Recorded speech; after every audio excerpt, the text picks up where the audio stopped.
Então, primeiro, eu começo falando aqui que é bacana esse exemplo de humildade. Aqui, obviamente, ninguém pensa igual a ninguém. Nem eu, acreditem, só não tornem isso público, penso igual ao meu pai em algumas matérias. Mas, né? Não fala para ele não, hein? Será que ele está assistindo a live do parlatório? Compartilhei a live do parlatório, acho que já era 2018 o apoio que eu tinha. Não, mas brincadeiras à parte, eu vou pegar um gancho aqui na fala da Janaína, e às vezes a gente acha que a gente faz muito pouco. Poxa, eu ali só no Facebook, ou então eu ali fazendo parte de uma passeata, e a pessoa às vezes ela não se sente útil. Então vou dar um exemplo prático para vocês. Reforma trabalhista. Antes de voltar à reforma trabalhista, eu estava conversando com meu pai, e ele falou para mim, tipo, alguma coisa no sentido de, e aí, está preparado para tomar a tua primeira porrada de verdade? Porque se você votar a favor da reforma trabalhista, vai acontecer isso daqui, ó. Vão falar o quê? Você está votando contra o trabalhador, que você quer que o empresário malvadão lucre mais, tirando a mais-valia dos seus subordinados.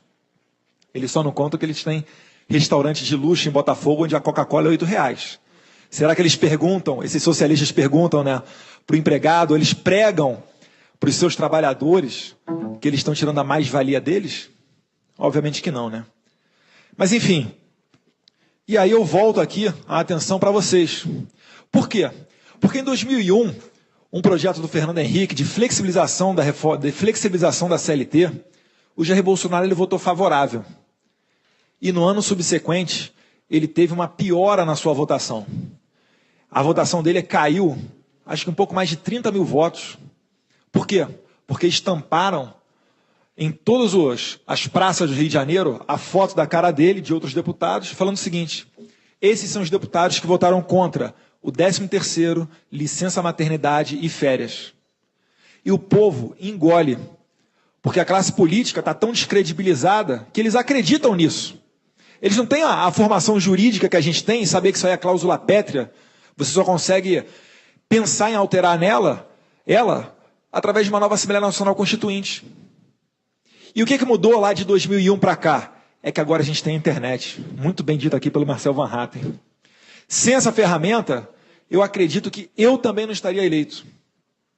Comecei na política, sim, sou filho do Jair Bolsonaro, sim. Se não tivesse o nome Bolsonaro, muito provavelmente não teria sido eleito, reconheço isso, mas eu não entrei na política para ficar mamando nas tetas do Estado, não. Quando a gente acertou de sair candidato, quando eu procurei o Jair Bolsonaro para sair candidato, eu falei com ele, eu estou tão indignado quanto todo mundo. Eu fico puto de ver essa roubalheira que está aí e quase nada acontecer. Tem como você me apoiar para sair candidato em São Paulo, que era a minha lotação na Polícia Federal? Ele ficou feliz da vida. Se eu tivesse essa sanha de entrar na política, achando que fosse para ganhar bem, etc., com 18 anos você já pode sair vereador, prefeito, provavelmente teria tido sucesso em algum município no interior do Rio de Janeiro. Mas assim como dito aqui pelo Marcel Van Hatten, eu não acredito que isso seja uma profissão. A minha profissão é policial federal. Eu estou deputado federal até o final de 2018. Então o que eu fiz para a minha vida? Me formei em Direito na FRJ, passei no exame da ordem, estudei, passei na Polícia Federal. Eu gostaria de ser policial federal com tranquilidade, uma profissão que eu gosto, até eu morrer. Mas os políticos do nosso país não deixaram.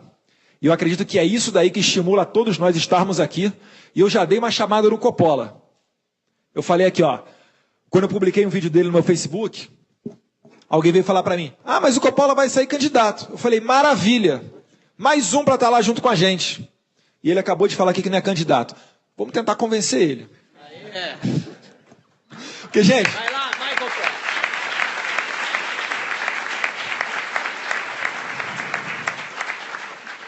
Adianta ter 1, 2 entre 513, meia dúzia entre 513? Não adianta. A gente consegue ali muitas vezes, no máximo, é brecar um projeto. O Jair Bolsonaro é que fala, né? Criticam tanto ele, você não tem projeto aprovado, mas a gente joga na zaga ali também. E temos projetos aprovados também, tá? Quem for pesquisar vai ver, por exemplo, que ele é o autor do projeto de lei que permitiu o porte de armas para os agentes penitenciários. Só que ninguém conta o quê? Que a Dilma vetou. E 3 meses depois, ela enviou uma medida provisória para o Congresso com igual teor. Só para quê? Só para ele não ser o pai da criança. É por isso que, humildemente, as pessoas não sabem, eu vou fazer um vídeo com relação a isso, mas o Congresso, eu tenho uma lei que trata de doação para as santas casas. O que ocorre? Você poderia doar para a Santa Casa da sua cidade e ter um abatimento no seu imposto de renda. Obviamente, até um determinado limite. Com isso daí, a gente está, primeiro, deixando você um pouco menos triste, né? Pelo menos você vai saber para onde é que está indo o dinheiro do seu imposto. Vai poder, pelo menos, reclamar com o gestor da Santa Casa. Segundo, você está cortando intermediário, porque ao invés do seu dinheiro ir lá para cima, para Brasília, para o Ministério, e vir passando por intermediários até chegar no hospital lá na ponta, isso daí perde-se muito dinheiro em corrupção, você estaria cortando esse caminho da corrupção também. E eu retirei esse projeto.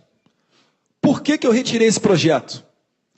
Porque se eu colocasse esse projeto, há 2 semanas atrás, se eu mantivesse esse projeto, batesse o pé e falasse, não, eu tenho que mostrar trabalho, eu tenho que ser o pai da criança, eu tenho que prestar satisfação para a sociedade que estou fazendo alguma coisa, se eu tivesse feito isso, eu teria atrasado, em torno de 2 anos, um socorro às santas casas que está vindo agora, algo em torno de até 20 bilhões de reais. Então, reparem que muitas das vezes as coisas acontecem ali na política e as pessoas não sabem. Estar do lado de cá é complicado. Fala aí, Holiday. Quando a gente chega para o lado de cá, gente, quando você trata da opinião pública, o negócio é complicadíssimo. Sempre vai aparecer alguém para te criticar.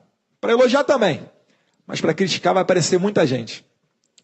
E nessa linha aqui de fazer a zaga, e puxando agora um pouco mais para o lado da Lava Jato, os senhores acreditam que os políticos vão fazer uma reforma política que vai permitir que uma juventude oxigene o Congresso Nacional? Está de brincadeira, né? Vamos lá, para vocês entenderem, eu vou fazer uma conexão aqui. 10 medidas de combate à corrupção. Um projeto que a sociedade pediu, milhões de assinaturas. O que a Câmara dos Deputados fez? Estava saindo um projeto, o senhor Frankenstein operou o projeto, fatiou ele completamente, diversas emendas. Estava sendo um projeto para controlar Ministério Público e Justiça Federal. Que coincidência, né? Quem que vocês acham que seria o primeiro a ser vítima de um projeto desse? Moro. Óbvio. Poxa, não deu certo. Já ia esquecendo de falar. Impetrei um mandado de segurança. Um colega, juiz federal, me deu o conselho. Impetrei um mandado de segurança. Graças a Deus a gente conseguiu parar o projeto no STF. O Fux mandou voltar, né? Estava no Senado, ele mandou voltar para a Câmara. Conseguimos enterrar isso daí.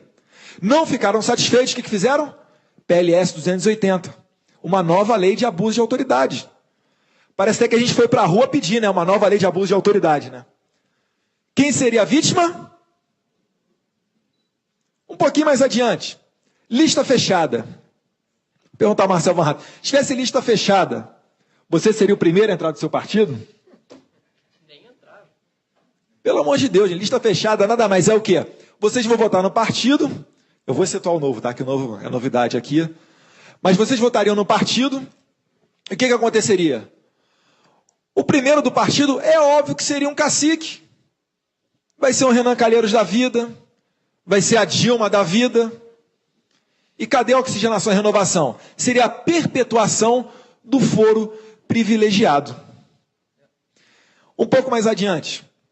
E agora eu vou entrar no tema do Jair Bolsonaro. 9 minutos e meio. Dá tempo.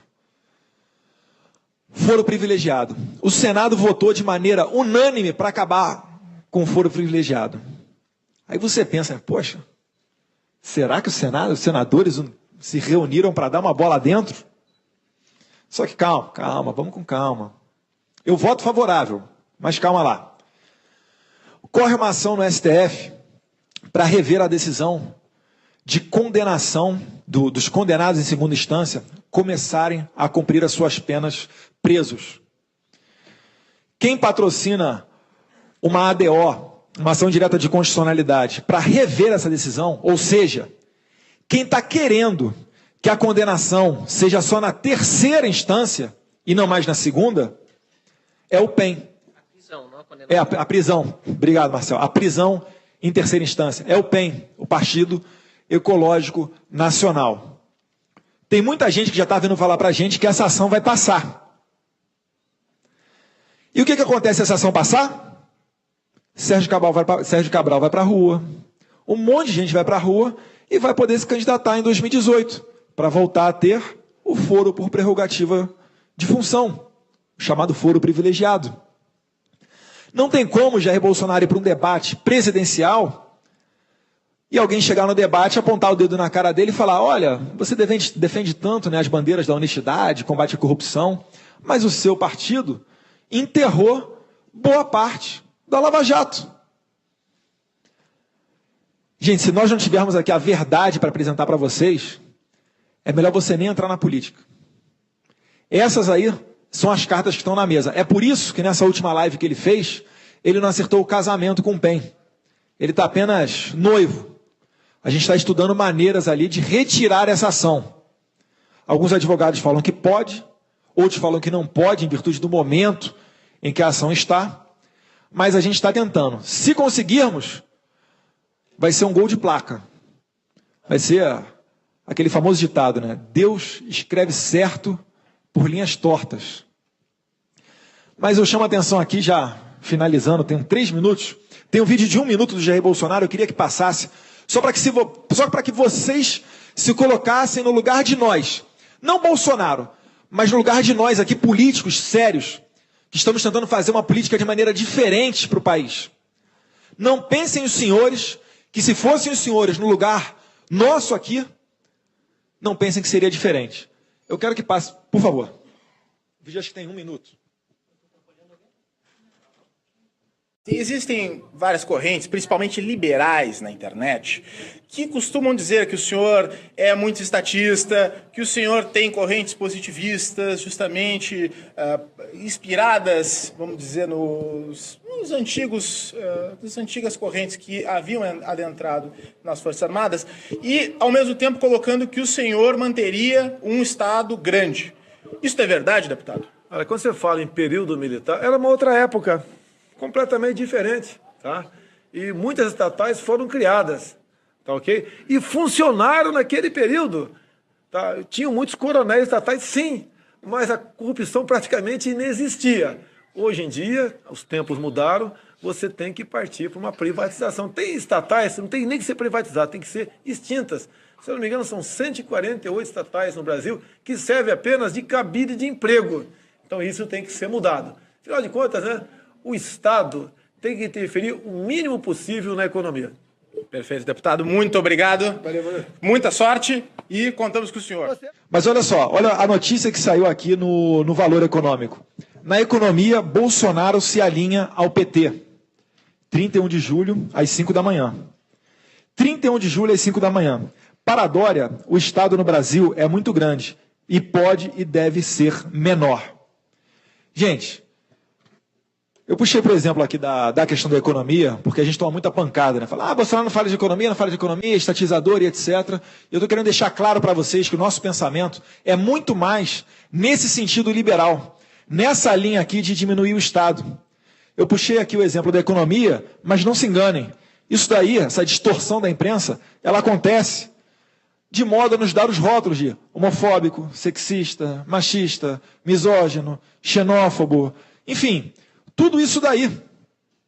Então, se nós pregam tanta união, se nós não deixarmos de lado essas desavenças, realmente fica difícil da gente chegar a um lugar comum. E eu termino aqui falando que a nossa guerra é cultural, sim.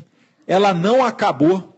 E o meu inimigo não é o liberal, não é o conservador. O meu inimigo é o esquerdista, é o comunista. Então, assim eu termino a minha fala. Terminei? Acabou, vai. Acabou, seu tempo. Eu termino a minha fala. Eu agradeço a atenção de todos vocês. E estou aberto aqui para pelo menos mais meia hora para bater um papo aqui com quem quiser aqui no lado. Muito obrigado.